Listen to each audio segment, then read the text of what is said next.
저는 외국 간 지가 좀 오래됐습니다. 37년 벌써 제가 살고 있는데요. 그러다 보니까 이제 외국 사람들이 한국에 대해서 이제 느끼는 그런 문화의 차이라든지 혹은 또 감정 같은 것들을 비교적 좀 잘 이해를 하고 있습니다. 근데 외국 사람들이 가장 무서워하는 한국 음식이 뭔지 아십니까? 퀴즈입니다. 퀴즈. 잘 모르십니까? 장모님 뼈다귀 해장국입니다. 장모님 뼈다귀 해장국. 깜짝 놀랍니다. 영어로 번역해주면. 우리에게는 굉장히 귀한 음식이죠. 특별히 우리 장모님들의 그 사위 사랑은 굉장히 특별하고 아름답다라고 말을 할 수가 있습니다. 어쨌든 참 이렇게 그 여성들이 굉장히 위대한 것 같습니다. 짧지 않은 세월 목회를 하면서 특별히 여성들이 어떻게 교회를 세워왔는지 참 저도 많이 경험을 하고, 또 우리 특별히 한국 교회도 여성들의 그 파워가 참 오늘 우리 한국 교회 부흥을 이루지 않았나 그런 생각을 해봅니다.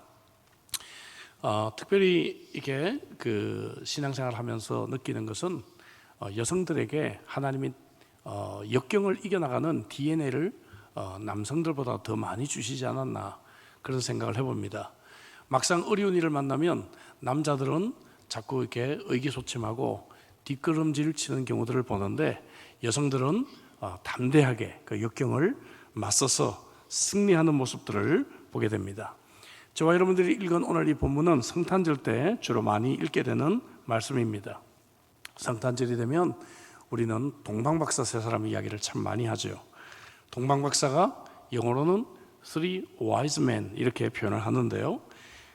근데 이 첫 번 성탄절 때 여자들도 박사들이 있었습니다. 3명의 여자 박사들 이야기를 오늘 좀 함께 해보려고 합니다. 한 명은 결혼을 한 여성, 또 한 명은 싱글, 그리고 또 한 명은 과부. 그러니까 우리 인생에 경험할 수 있는 모든 장르들을 포함하고 있다, 그렇게 생각해 볼 수가 있죠. 결혼을 한 여성은 엘리자벳, 그 다음에 싱글은 마리아, 또 그리고 과부는 안나라고 하는 3명의 여성입니다. 근데 이 3명의 여성 모두 인생에 심각한 역경을 가지고 있었던 사람들입니다. 엘리자벳은 자녀를 이제 생산하지 못했고 나이가 이미 늙어버려서 좌절과 분노가 그 마음속에 자리 잡고 있었을 것입니다. 반대로 마리아는 싱글인데 임신을 해버렸습니다. 그래서 두려움과 혼란 속에 빠져 있었을 것입니다. 안나는 결혼한 지 7년 만에 남편을 사별하고 오랜 기간 동안 고독과 슬픔의 인생을 살고 있었을 것입니다.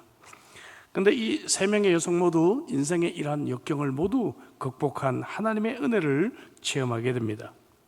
사실 이 3명의 여성은 우리가 인생을 살면서 경험할 수 있는 모든 역경들을 대표하고 있지 않나 그렇게 생각을 합니다. 저와 여러분들도 인생을 살면서 이런 어려움과 역경들을 만나게 됩니다. 어제 저녁에 제가 간증을 했지만 저도 제 인생에서 지난 한 5년 동안은 가장 큰 역경을 만났던 그러한 경험이 있습니다. 그런데 하나님께서는 우리가 이러한 역경을 이겨낼 수 있는 그러한 더 큰 은혜들을 허락하신다 하는 것이죠. 그래서 오늘 이 말씀을 통해서 그 역경을 이기는 그러한 은혜의 비결들을 몇 가지 생각해 보려고 합니다. 먼저 엘리자베스 이야기부터 해보겠습니다. 좌절을 극복한 이 엘리자베스 이야기가 누가복음 1장에 자세히 나와져 있습니다. 제사장 사가랴의 아내로서 이들은 신실하게 하나님을 섬기던 자들이었지만 인생에 문제가 있다, 그렇게 성경이 지적합니다. 6절 7절에 보니까 이 두 사람은 하나님 앞에 의인이나 주의 모든 계명과 규례대로 흠이 없이 행하더라. 엘리자벳이 잉태를 못하므로 그들에게 자식이 없고 두 사람의 나이가 많더라, 이렇게 말씀하고 있습니다.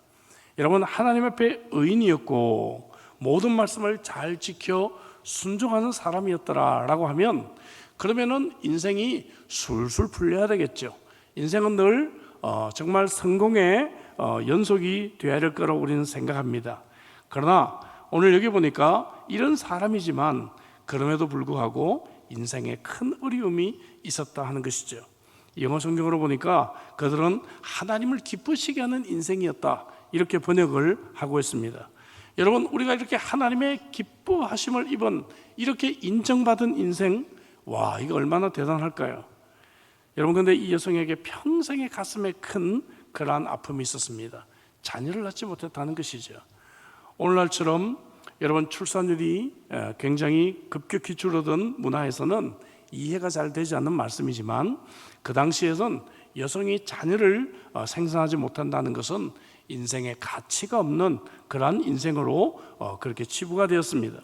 엘리자벳은 아마 자녀 생산을 위해서 평생을 간절히 기도했을 것입니다. 이렇게 신실하게 하나님을 믿고 모든 말씀에 순종하며 살아가는데도 불구하고 가장 큰 소망, 가장 큰 기도에 대한 응답이 없을 수가 있습니다. 여러분, 얼마나 좌절감이 들까요? 하나님에 대한 원망과 분노도 그 마음속에 자리 잡지 않았을까 생각합니다. 우리가 아무리 신실하게 하나님을 믿어도 인생에서 고난이나 역경은 언제든지 찾아올 수가 있습니다. 우리가 살고 있는 이 땅은 어제 말씀드린 대로 천국이 아니기 때문입니다. 오히려 주님은 이 땅에서 우리가 환난을 당할 것이라고 경고를 하셨습니다. 우리가 이 엘리자벳의 이야기를 통해서 배울 수 있는 최고의 교훈은 하나님의 때를 신뢰해야 한다는 것입니다. 20절 뒷부분에 때가 이르면 내 말이 이루어지리라, 이렇게 말씀하고 있습니다. 여기 또 쉬운 영어 성경에 보니까 뭐라고 말하고 있는가 하면은 가장 정확한 때에 하나님의 말씀이 이루어질 것이다. 엘리자벳은 자녀를 낳을 수 있는 스케줄을 나름대로 계획을 했을 것입니다.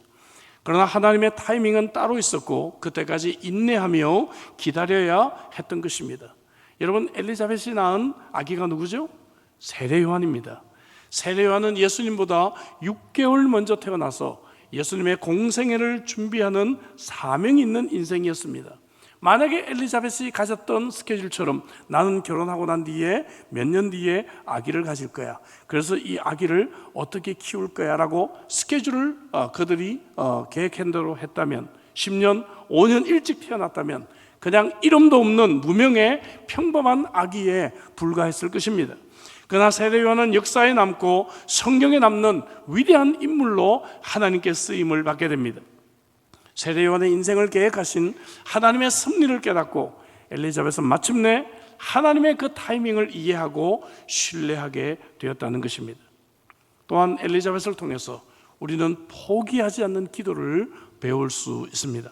13절 앞부분에 보니까 천사가 그에게 이르되 사가랴여 무서워하지 말라, 너의 간구함이 들린지라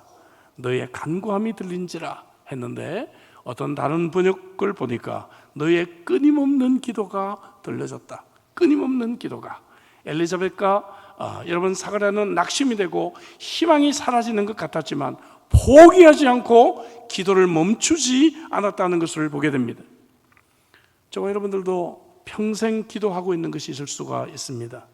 이렇게 하나님을 열심히 믿고 섬기는데도 불구하고 하나님의 응답을 경험하지 못할 때가 있습니다. 그러나 하나님은 우리보다 훨씬 더 큰 계획을 가지고 계십니다. 인내하며 하나님의 때를 신뢰할 수 있기를 주의 이름으로 축복합니다. 좌절하지 말고 끝까지 우리는 기도해야 합니다. 엘리자벳은 마침내 이 위대한 응답을 경험하게 되었습니다. 두 번째, 마리아 이야기입니다. 마리아에 대한 이야기를 오늘 본문 함께 읽었습니다. 마리아가 첫 성탄절을 앞두고 경험했던 것은 두려움과 혼란이었을 것입니다. 우리는 성탄절을 맞을 때마다 기쁨과 환희를 가지고 맞지만, 그러나 막상 첫 성탄절을 맞았던 이 마리아에게는 큰 두려움이 있었고 혼란이 있었습니다. 약혼자가 있지만 남자 경험이 없는 싱글인데 천사가 갑자기 나타나서 아기를 낳을 것이다 예언합니다. 이때 마리아의 나이가 티네이저였을 거예요. 15살, 16살. 이 사춘기 소녀가 천사를 만나는 그런 초자연적인 경험만 해도 매우 두려워 힘들었을 것 같아요.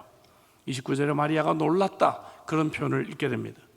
무엇보다도 많은 사람들의 비난을 어떻게 감당할까 두려웠을 것 같아요. 14절에 마리아는 남자 경험이 없었다라고 성경이 분명히 이야기를 합니다. 근데 임신이라뇨. 여러분, 지금도 이 과속 스캔들은 사람들의 가십거리입니다. 당신은 길거리에 끌려나가서 돌에 맞아 죽을 수도 있는 그러한 상황입니다. 여러분, 어머니에게 뭐라고 말을 할까요? 엄마, 나 임신 테스트기 사용해봤는데 2줄 나왔어. 뭐 이런 얘기를 할 수 있을 것 같아요. 근데 약혼자가 아빠가 아니야. 예? 하나님의 아들을 잉태했어. 만약에 여러분들의 사춘기 소녀가, 딸이 와서 이런 이야기를 한다면 여러분들은 어떻게 반응을 하시겠습니까? 여러분 믿겠습니까? 또 약혼자 요셉에게는 뭐라고 말을 하겠습니까? 비난하는 이 동네 사람들에게 무엇이라고 설명을 할 수 있단 말입니까? 이런 두려움과 혼란이 그에게 찾아왔을 것 같아요. 설사 천사의 말이 사실이라 해도 과연 내가 하나님의 아들의 어머니가 된다고? 내가 그럴 자격이 있는 사람인가? 과연 내가 그런 역할을 감당할 수 있을 것인가? 두려웠을 것입니다. 앞으로 일어날 변화에 대해서 얼마나 혼란이 있었을까요? 내 몸에 어떤 변화가 일어날 것인가? 뒤죽박죽된 이 결혼 스케줄은 어떻게 내가 조정을 해야 될 것인가? 앞으로 내 인생은 어떻게 되는 것일까? 사랑하는 우리 교우 여러분, 오늘 저와 여러분들 인생 속에서도 예상하지 못했던 이러한 문제들로 인해서 마리아와 같은 두려움과 혼란을 경험하는 분들이 계실 것입니다. 사람들의 시선이 두려울 때가 있을 것입니다. 어려운 일을 만나면 교회를 오지 않고 숨어있는 많은 성도들을 보게 됩니다. 내일 일을 도대체 알 수가 없습니다.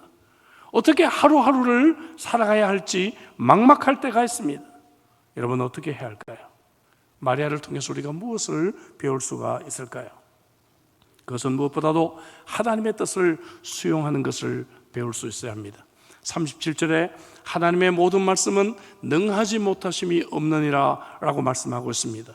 내 힘으로는 이 상황을 헤쳐나갈 수가 없지만 하나님께는 불가능한 것이 없다는 그런 말씀을 주고 있습니다.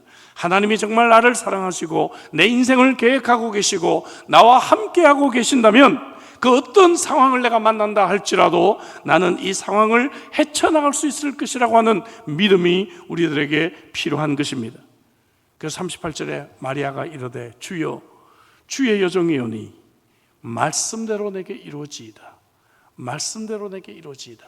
어떤 번역을 보니까 무엇이든지 하나님께서 나를 향한 계획은 내가 받아들이겠습니다. 이렇게 번역을 하고 있습니다. 두려운 인생의 문제들을 내 자신만의 능력으로 해결하기 위해 몸부림을 치는 많은 성도들을 보게 됩니다. 안타깝습니다. 마리아는 그러나 하나님의 능력과 하나님의 뜻을 받아들입니다. 하나님이 정말 나를 이렇게 사랑하시고 내 인생을 계획하셨다면 그 하나님의 분명한 뜻이 있을 것이라고 하는 신뢰, 그리고 그 말씀 앞에 순종하는 것이야말로 정말로 지혜로운 사람이고 역경을 넘어서는 은혜를 경험할 수 있는 사람입니다. 마리아가 이렇게 지혜로운 신앙을 가질 수 있었던 비결은 무엇일까요? 엘리자베스를 통해서 포기하지 않는 기도를 배울 수가 있었다면 마리아는 하나님의 말씀과 동행하는 삶이었다는 것을 보게 됩니다. 46절을 볼까요? 마리아가 이르되 내 영혼이 주를 찬양하며. 여러분, 이렇게 시작되는 그 유명한 마리아의 찬가가 이어집니다. 근데 그 내용을 보면요, 구약 성경의 여러 곳에서 적어도 한 10군데를 인용하고 자기가 자유자재롭게 이것을 편집해서 암송한 것을 노래로 말하고 있는 것을 보게 됩니다. 당시에는 오늘 우리처럼 성경책을 가지고 있었던 것이 아닙니다. 핸드폰이나 혹은 태블릿에 성경을 가지고 다니면서 키워드로 검색할 수 있는 그러한 문화가 아니었습니다. 여러분, 그 당시는 성경을 그냥 외워야 됐었습니다. 마리아는 많은 성경 말씀들을 암송하고 있었다는 결정적인 증거가 됩니다. 실제로 2장 19절에 보면 마리아는 이 모든 말을 마음에 새기어 생각했다라고 성경은 기록해 주고 있습니다. 마리아는 이 모든 상황 속에서 하나님의 말씀을 마음에 새기는 묵상의 훈련이 되어져 있는 사람이었습니다. 전 37년 전에 호주를 갔는데요, 많은 사람들이 묻습니다. 목사님, 어떻게 그렇게 일찍 호주 갈 생각을 하셨습니까? 호주를 가신 이유가 뭡니까? 제가 뭐라고 답을 하느냐? 저는 사기당해서 호주 갔습니다. 그렇게 이야기를 합니다. 그 당시 제가 전도사로 섬기고 있던 교회 집사님 남편이 호주에 계셨는데 이분이 자기가 섬기는 교회에서 교역자로 초청을 한다 그래가지고 당시 신학대학원 다니면서 참 이렇게 별로 공부에 흥미를 많이 못 느끼고 있던 그런 때였는데 데모도 많이 하고 그럴 때였습니다. 마음이 솔깃해졌습니다. 그런데 뭐 그래도 뭐 설마 했는데 그 목사님이 저희 교회에 오셔서 집회를 하셨어요. 그리고 이제 그때 저희 교회가 건축을 한다고 부목사님들 다 내보내고 제가 전도사가 이제 선임 부목사님처럼 강사 목사님을 모시고 있었는데 유전사님 같은 분 우리 교회 오면 참 좋겠다고 기회 되면 꼭 오라고 그런 말씀까지 하고 시드니로 가셨습니다. 그래서 나중에 보다 구체적으로 제안들이 오니까 마음이 흔들렸어요. 그래서 이제 그러면 뭐 가자 하고 이제 수속을 했는데 수속을 하다 보니까 이게 뭔가 좀 이상해요. 근데 안 갈 수가 없어요. 왜냐하면 호주 유학 간다고 처갓집에서 이 결혼을 별로 이렇게 얼굴도 새카만 남자라고 별로 좋아하지 않다가 호주 유학생이라는 것 때문에 그냥 처갓집 식구들도 다 좋아하고 결혼도 승낙을 했죠. 신학대학은 휴학을 했죠. 교회에 사임을 했죠. 무엇보다도 송별회를 18번을 했는데 그걸 어떻게 안 갑니까? 무조건 갔다 와야지. 그래서 그래도 교회는 약속을 지키겠지 해서 이제 어렵게 이렇게 비행기를 타고 시드니 공항에 내렸습니다. 내려보니까 이 모든 것이 다 잘못된 거였습니다. 구체적으로 다 말씀드릴 수는 없지만 그래서 제가 목사님하고 이야기를 나누고 난 뒤에 목사님 제가 생각을 잘못했던 것 같습니다. 그리고 기도를 했습니다. 이틀 금식을 하면서 하나님 제가 하나님의 뜻을 깊이 찾지 않고 그저 제 욕심대로 좀 현실 도피적인 그런 생각을 하면서 제가 왔군요 하고 이제 돌아가려고 일주일 만에 한국으로 가자 창피를 무릅쓰고 다시 시작을 하자 그런 마음 가지고 그 당시 이제 여행사에 전화를 해서 비행기 티켓을 예약을 하고 이제 가서 돈을 내고 티켓을 종이 티켓을 사오는 그런 시절이었습니다. 그래서 예약까지 그 다음 주에 이제 해놓고 한국에 돌아갈 결심을 했습니다. 근데 제가 1987년 12월 31일 토요일 아침에 도착을 하고 목사님과 토요일 날 이야기를 나누고 난 뒤에 목사님과 이제 작별을 하고 나니까 갈 데가 없어요. 어디 갈 데도 없고 남자들만 한 30명 있는 그런 임시 숙소에서 계단 밑에 얇은 이불을 펴고 잠을 자고 있었습니다. 그러면서 이제 목요일 날 아침에 저는 늘 큐티하는 습관이 있어가지고요. 목요일 아침에 여호수아 9장 말씀을 순서대로 이제 큐티를 하는데 말씀 묵상을 하는데 여호수아 9장에 어떤 내용이 나오는가 하면은 여호수아가 기브온 족속에게 사기를 당하는 이야기가 나와요. 어라 이거 내 얘기 같네. 이제 관심이 집중되기 시작했습니다. 그래서 제 가장 큰 관심은 뭔가 하면은 하나님께서 과연 어떻게 하셨는가? 어떻게 하셨는가?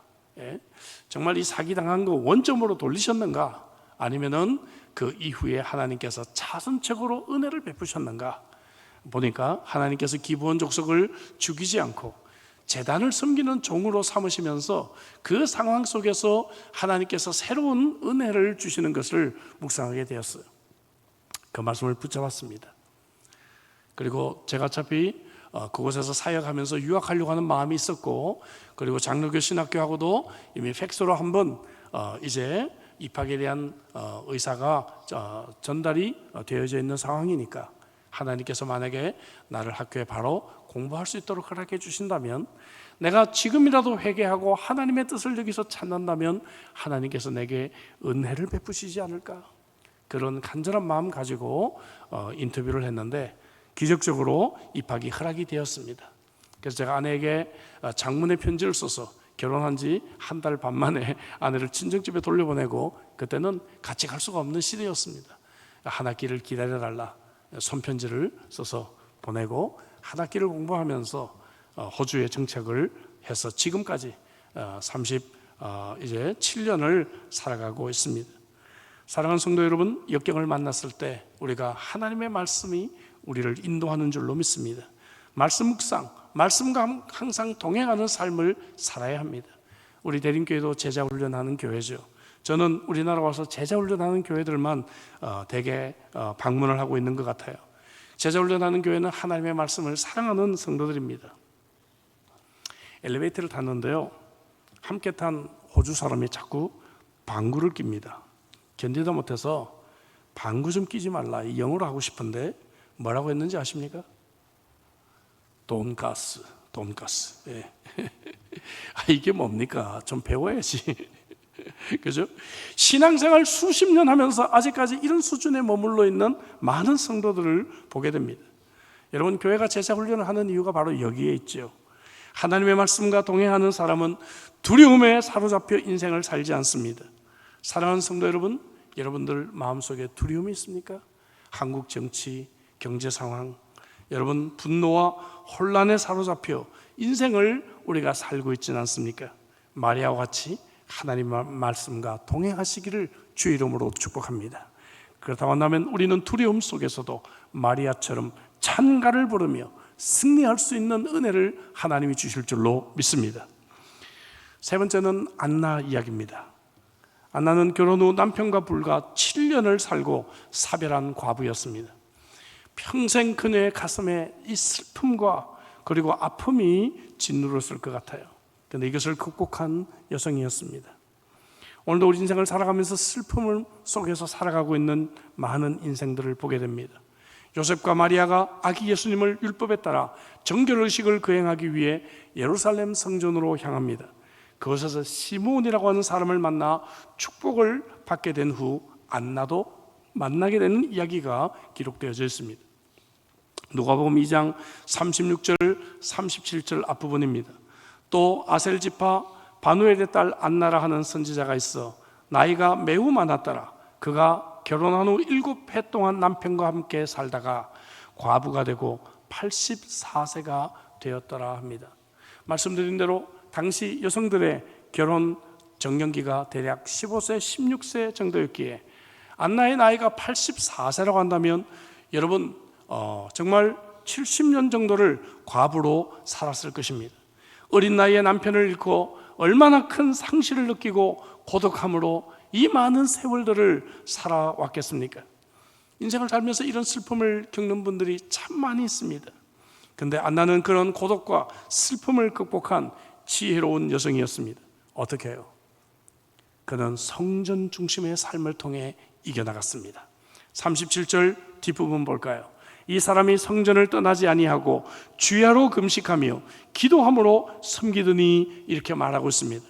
안나는 자녀도 없었고 다른 가족들도 별로 없었던 것 같아요. 정말 외로운 인생이었습니다. 그래서 아예 성전에서 살았습니다. 모든 삶이 성전 중심이다 보니까 성전에 찾아온 사람들을 만나고 그들을 위해 기도하고 그들을 위로하고 상담도 해주고 여러 봉사도 하며 살게 되었을 것입니다. 싱글로 살아가는 사람들의 가장 아름다운 모델이 바로 안나가 아닐까 저는 그렇게 생각을 합니다. 어제 제가 제 아내 사고 후에 회복에 대한 간증들을 했었습니다. 그런데 정말 제 아내를 위해서 많은 분들이 기도해 주셨는데 LA에서 정말 기도하셨던 어느 권사님이 계십니다. 이 권사님이요 지금 연세가 95세 정도 되셨는데 그때 제 아내를 위해서 목숨을 걸고 3일을 금식을 하셨습니다. 저희와 서울에서 같은 교회에 섬기셨던 분이시고요 1977년부터 50년 이상을 어머니처럼 알고 계시는 분입니다. 그런데 이 권사님은 딸 셋을 낳고 아들을 임신했을 때 남편을 사별했습니다. 아들이 1965년 1월생이니까 34세에 남편을 잃고 거의 70년을 과부로 살고 있는 그러한 분이십니다. 하지만 이분은 살림을 하시면서도 교인들을 신방하고 기도하고 그리고 참으로 교회 봉사하느라고 항상 교회에 계셨습니다. 매우 바쁘게 인생을 사셨습니다. 늘 교회 중심으로 사시다 보니까 부교육자들보다도 심지어 담임 목사보다도 교인들의 형편을 더 잘 알고 계셨습니다. 그래서 목사님은 늘 이 권사님만 찾았습니다. 이 권사님에게 물어보면 교인들의 형편, 교회 돌아가는 사정 모든 것을 다 알 수가 있었습니다. 유복자로 태어났던 아들은 저의 친동생과 같고 저와 함께 시드니에서 신학을 했고 지금 LA에서 대형교회 담임 목사로 사역을 하고 있습니다. 우리는 압니다. 아들 사역의 절반 이상은 이 어머니 권사님의 기도 때문이라고 우리는 압니다. 안나와 같은 어머니로 인생을 살아가고 있는 것이지요. 여러분들은 부모님이 하라고 하신 일에 정말 그 일을 성취한 적이 있으십니까? 어떤 코미디언이 죽기 전에 유언을 남겼는데 자신의 시신을 하버드 의대에 기증해 달라고 유언을 남겼습니다. 그래서 왜 그러냐 물어봤더니 우리 부모님의 소원이 내가 하버드 의대 가는 것이 소원이었다고. 그래서 우리 부모님의 이 소원을 들어줄 수 있는 길은 이 길밖에 없다라고 그렇게 죽으면서도 코미디를 했다고 합니다. 부모님들이 우리나라에서는 S대 가기를 원하지 않았을까요, 여러분? S대. 네, 여러분, 기쁜 소식을 제가 오늘 하나 알려드리겠습니다. 지금도 우리는 가능하다는 것입니다. 교회 S대가 있잖아요. 성가대, 그죠? 성가대. 성가대로 들어오시면 됩니다. 성가대든 어떤 사역이든 여러분 교회 사역에 동참하며 여러분 교회 중심으로 살아가는 자들은 이러한 안나와 같은 슬픔과 좌절을 극복해 나갈 수가 있습니다. 38절 앞부분에 보니까 마침 이때에 나와서 하나님께 감사하고. 근데 이 번역이 조금 좀 부족합니다.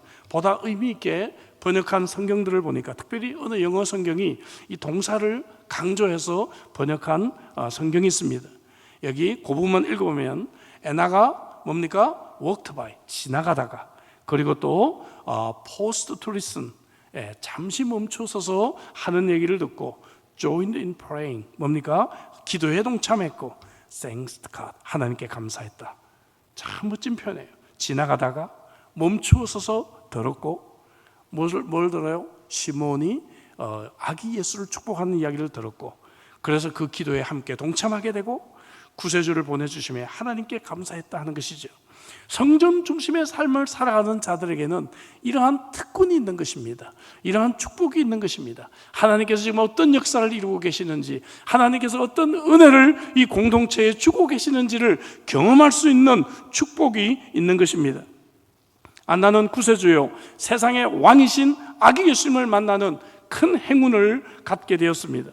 그뿐입니까? 안나의 이름이 성경책에 기록이 되었고 2000년이 지난 지금도 제가 이 여성에 대한 설교를 하고 있습니다. 아마 우리 안나 누님이 천국에서 굉장히 흐뭇하게 제 설교를 듣고 있지 않을까 그렇게 생각합니다. 여러분, 이 모든 일이 가능했던 것, 그것은 그녀가 홀로 독방에 누워서 고독을 곱씹으며 울며 세월을 낭비하지 않고 하나님의 성전에 살면서 하나님의 사역을 하면서 하나님의 사람들을 섬기면서 그의 이 외로운 인생을 살았기 때문일 것입니다. 여러분, 인생이 외로우십니까? 저는 제 딸이 대학생 때 이미 멜번으로 가면서, 저는 딸 하나밖에 없어요. 그때부터 이미 빈 둥지를 경험하고 있습니다. 그 하나밖에 없는 딸 호주에서 태어났는데 기껏 키워놨더니 또 한국에서 살다가 런던에서 살다가 스위스로 또 이사를 갔습니다. 특별히 우리 시니어들 보면은 이 외로움 때문에 참 힘들어하는 분들을 보게 됩니다. 그래서 막 등산 친목회 같은 데 막 가서 막 인생을 걸기도 하고요. 어떤 분들은 막 골프에 막 올인하시기도 하고. 이민교회는 참 재미있는 얘기가 많아요. 미국의 어느 이민교회 이야기라고 하는데요. 어느 집사님이 골프 치느라고 교회를 안 와요. 그래서 목사님이 너무 속상해서 집사님을 만나서 근고를 했습니다. 집사님, 그래도 신앙생활이 몇 년인데 주일 교회를 안 오시면 어떡합니까? 골프장 가시면 어떡합니까? 그랬더니 이분 하신 얘기가, 목사님, 제가 교회를 가면 몸은 교회에 와 있는데 마음은 골프장에 가 있고, 제가 또 골프장에 가면 몸은 골프장에 와 있는데 마음은 교회에 가 있습니다. 하나님께서 제 몸보다 마음을 받지 않으시겠습니까?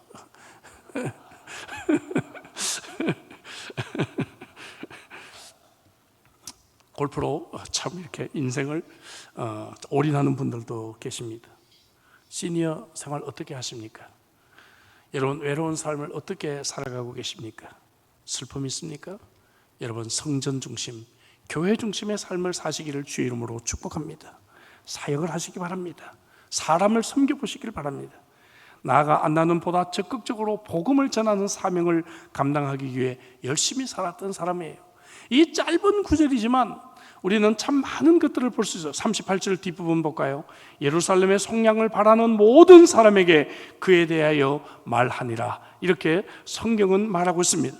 안나는 그가 만나는 모든 사람들에게 예수 그리스도에 대해서 말했던 사람입니다. 이미 지나가 버린 것, 상실해 버린 것, 과거에 집착하며 슬퍼하며 인생을 낭비할 것인가? 아니면 하나님께서 내게 주신 사람들, 내게 주신 사역을 붙들고 우리가 그 많은 사람들에게 복음을 전하며 인생을 살아갈 것인가? 우리는 이 인생을 선택해야 합니다. 전도하는 사람은 여러분 낭비할 시간이 없습니다. 고독하지가 않습니다. 우울증에 시달릴 시간이 없습니다. 한 영혼이 주님께 돌아오는 것을 목격할 때마다 큰 기쁨을 경험하게 되는 것입니다. 여러분, 이것이 선교사의 본업이지 않습니까? 안나는 고독과 슬픔을 극복하고 복음을 전하는 사명을 살았던 정말 지혜로웠던 그러한 박사였습니다. 오늘 우리 새 여성에 대한 말씀을 제가 함께 나눴습니다. 엘리자벳은 기혼 여성, 결혼을 한 여성, 마리아는 싱글, 그리고 안나는 과부로 각각 다른 형편과 다른 상황 속에서 살아갔던 여성들이었지만 모두가 다 역경이 있었던 그러한 인생들이었습니다. 엘리자벳은 평생 기도했지만 좌절을 경험했습니다. 마리아는 혼전 임신으로 두려움과 혼란을 경험했습니다. 안나는 어려서 남편을 사별하고 고독과 슬픔의 인생길이었습니다. 하지만 이들 모두 인생의 역경들을 이겨냈습니다. 엘리자벳은 하나님의 때를 신뢰하며 포기하지 않는 기도로 그 역경을 넘어서는 은혜를 그가 체험했습니다. 마리아는 하나님의 말씀과 늘 동행하면서 하나님의 뜻을 수용하는 멋진 믿음을 보여주게 됩니다. 안나는 성전 중심의 삶을 살면서 교회를 섬기고 사람들을 섬기면서 외로운 인생을 극복했습니다. 복음을 전하는 사명으로 남은 인생을 살았던 것입니다. 여러분, 역경은 그냥 우리가 넘어서는 것이 아닙니다. 하나님은 역경을 넘어설 수 있는 은혜를 이미 우리들에게 공급해 주고 계십니다.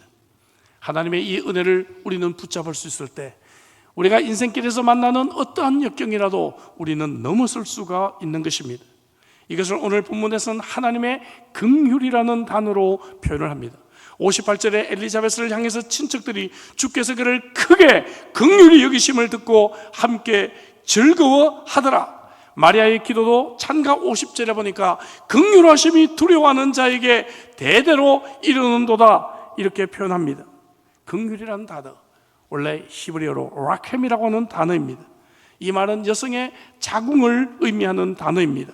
아기를 품은 어머니의 마음과 같은 것입니다. 하나님께서 저와 여러분들을 그렇게 사랑하시고 그렇게 품으신 것입니다. 그 사랑의 절정이 바로 저와 여러분들을 위해 예수 그리스도가 아기 예수로 이 땅에 오신 것입니다.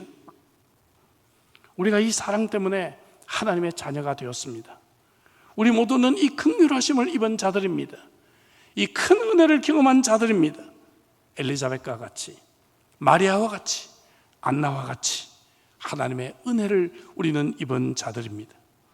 그럼에도 불구하고 죄 많고 깨어진 이 세상에 살면서 좌절하고 두려움과 혼란으로 방황하고 고독과 우울로 우리가 아파할 때가 있습니다. 그동안 하면 아기 예수님까지 우리를 위해 주신 하나님의 이 사랑을 다시 한번 회복할 수 있기를 이 아침에 주의 이름으로 축복합니다. 우리를 위해 주신 하나님의 사랑, 포기하지 말고 우리는 기도할 수 있어야 합니다. 말씀과 동행할 수 있어야 합니다. 사역 중심의 삶을 살면서 복음을 전하는 인생으로 바쁜 삶을 살 수 있기를 주의 이름으로 축복합니다. 앞으로의 삶에도 우리에게는 역경이 찾아오겠지만 역경을 넘어서선 하나님의 그 놀라운 은혜가 저와 여러분들에게 넘칠 수 있기를 주의 이름으로 축복합니다.